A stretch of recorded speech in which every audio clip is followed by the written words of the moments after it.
about 5 years old now. So hedgehogs will live, 4 to 6 years. These guys will live 8 to 12 years. They live quite a bit longer. They actually don't have genitals outside their body, so you have to do a blood test to determine gender. You very rarely will see these unless you're buying them from a breeder. Where hedgehogs will be $75 to $250, these guys are usually $750. I actually got her from a lady I know down in Texas, and she was bottle fed. So I just had to pay shipping because they weren't even sure if she would make it. So they shipped her up here. She had some weak bones and needed a lot of calcium, needed to be bottle fed a slurry of different foods, but now she's doing good. So I got lucky and got cheap hedgehog or tenrec. These guys also like to climb, whereas hedgehogs are not coordinated enough to climb.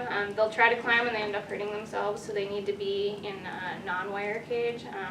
She loves to climb. She's got a wheel and a branch she climbs. She'll climb up, like if she was in here, she'd be like climbing and hanging on the bottom of this.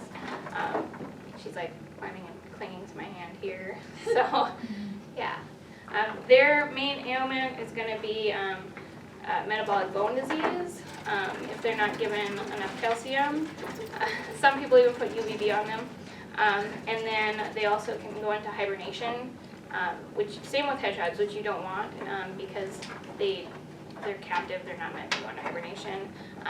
So they will not be able to survive that. They do slow down their eating though versus hedgehogs during the winter, it seems.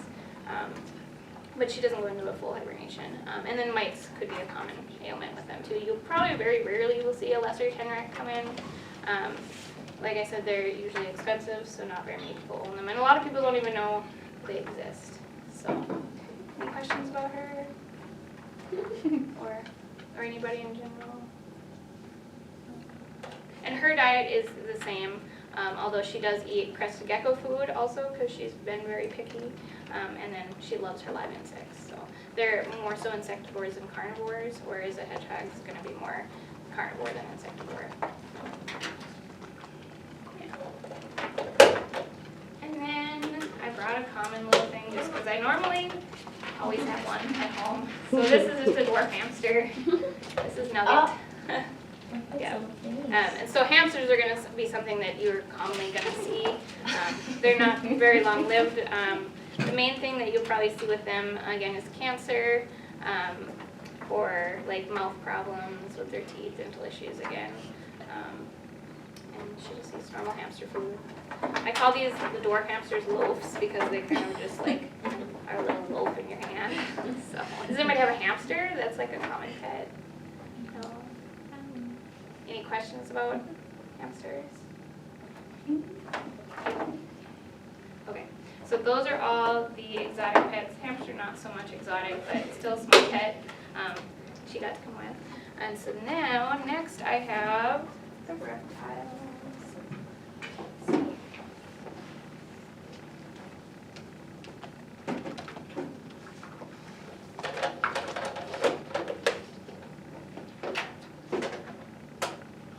It's all over here.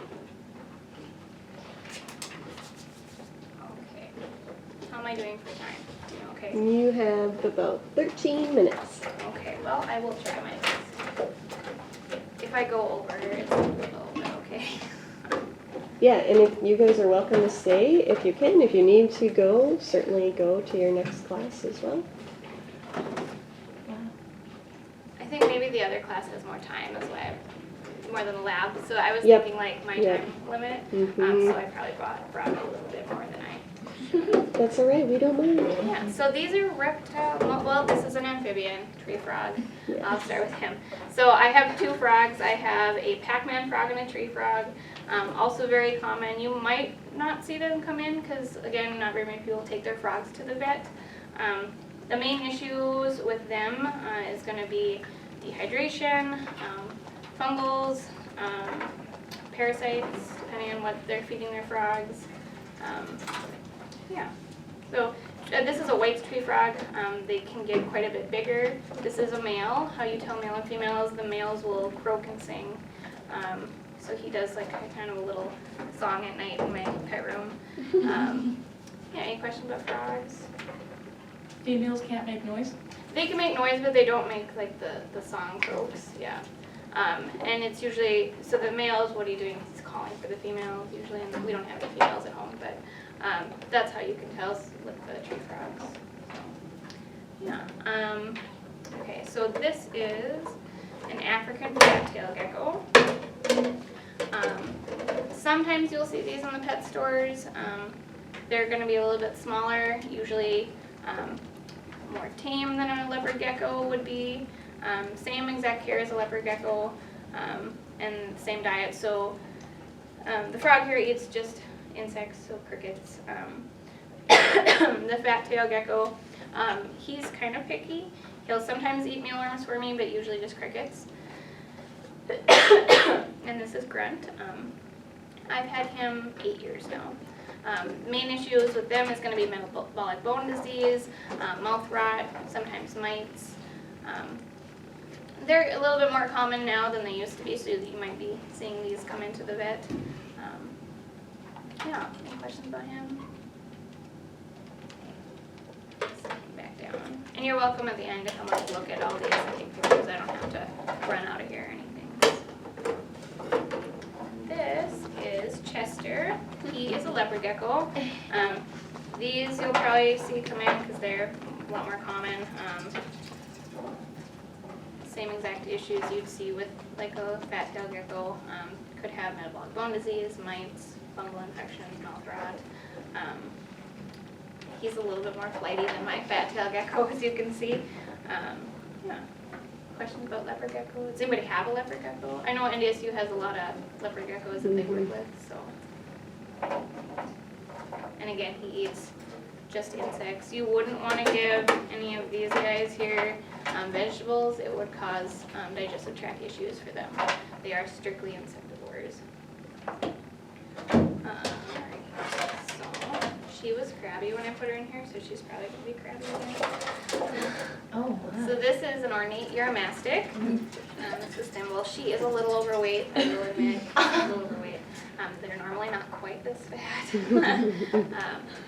So Uromastics actually are very prone to upper respiratory infections, and actually you don't want to have a water dish standing in their cage. They would get all their water they need strictly from their vegetables. She does not eat insects, she just eats veggies, and then she eats lentils and split peas, and a Uromastic pellet that I feed her from Missouri, pet food. So she's a little bit cranky. If she were to, like, so this tail here is like really hard and pokey, so that's one of her defense mechanisms. She'll kind of hit whoever's holding her or whatever she's near with her tail. You can see her there.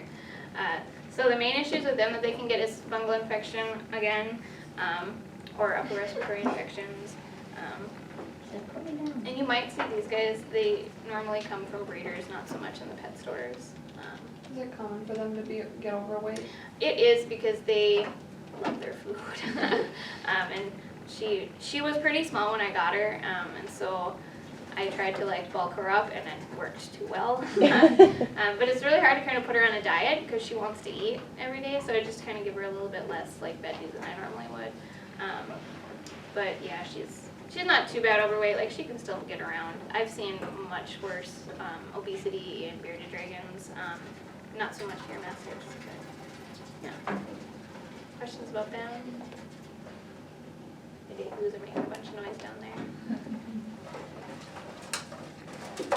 And she's probably cold too, which is another reason she's cranky, because she needs really high basking temperatures, more so than these guys even. So her basking is like 108 is on her rock, yeah.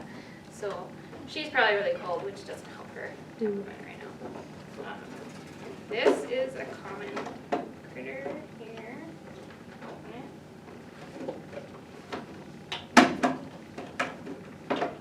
Alright. This is a bearded dragon. I usually have my big guy, but my big beardy is getting old and has some arthritis going on in his back joints.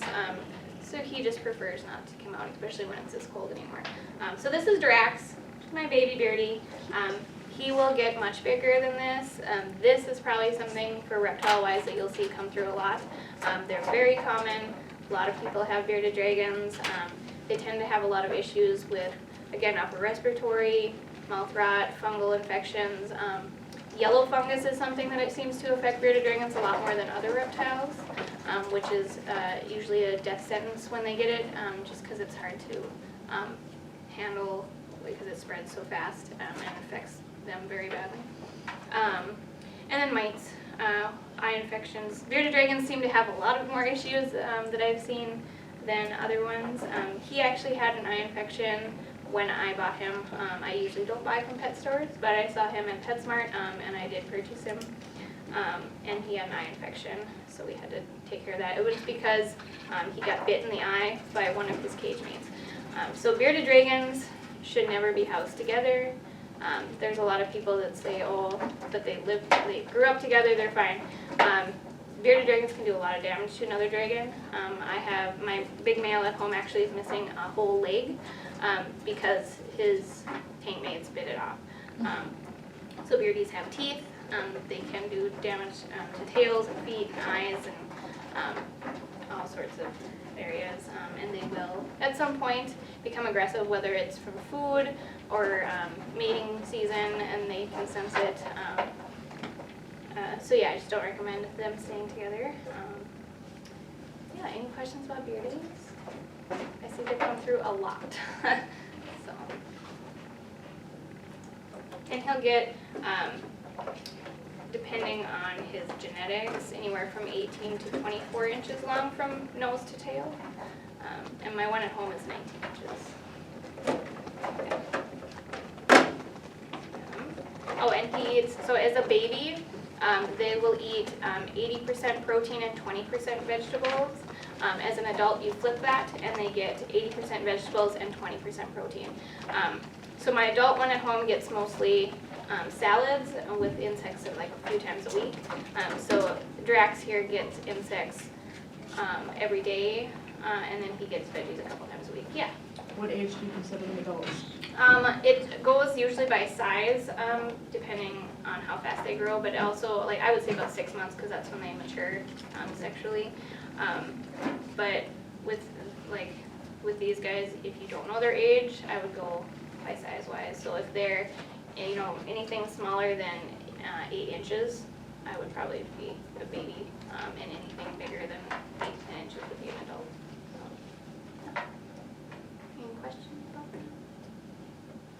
No? I'm doing pretty good still. I got 3 more to go through.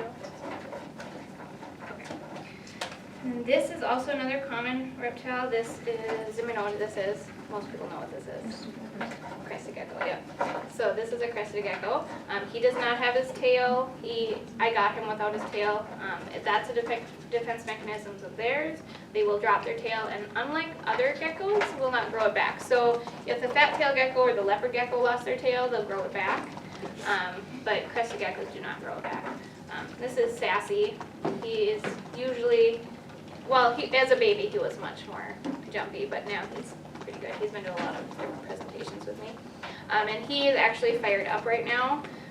They, depending on their temperament and their temperature, they'll fire up or down. So he is fired up. You can see his stripes. He's got a darker color. When he's fired down, he's more of like a reddish orange color.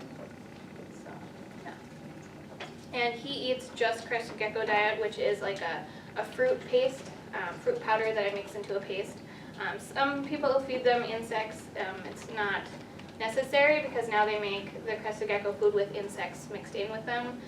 And I just don't like leaving crickets in their cages because they have much finer skin than other reptiles, so they can actually get bit by the crickets. And they are a cool temperature gecko, so all these guys live in my warm reptile room, which stays 80 degrees all year round. These guys live in my basement. You don't want them to get above 76 degrees because they can actually die from it. They are a cool temperature lizard. They'll do fine in, 60s, mid-70s range. So they're great if you want a reptile and don't want lights, because you don't need to put a light on them at all. And then they do need to be misted twice a day. So they need to keep up that humidity, or else their skin will crack. So, any questions about Kresge? Do you know why he lost his tail? I don't know why he lost his tail. I just got him from a breeder like that. So, but mostly, usually they'll lose it being frightened, being housed with another one, if somebody bites their tail, if the tail gets caught in the cage door. So, I have one at home who lost his tail because my cat knocked his cage down the first day I got him and broke the whole cage, and he got obviously frightened from that. Luckily, that was all that happened, was he lost his tail. But yeah. Questions? Yeah. So if someone had to leave for a couple days, they'd have to have someone come spray? If you didn't have a system set up to have it sprayed, because sometimes you can get like an automatic sprayer mister system. So yeah, I would definitely have someone come and mist them. All my other reptiles have their lights on a timer. So that's a good question. So if you have like a leopard gecko, you can leave town for 2-3 days, and the leopard gecko will be fine as long as you have the lights on a timer or the heat pad on a thermostat to keep it properly. Same with a bearded dragon.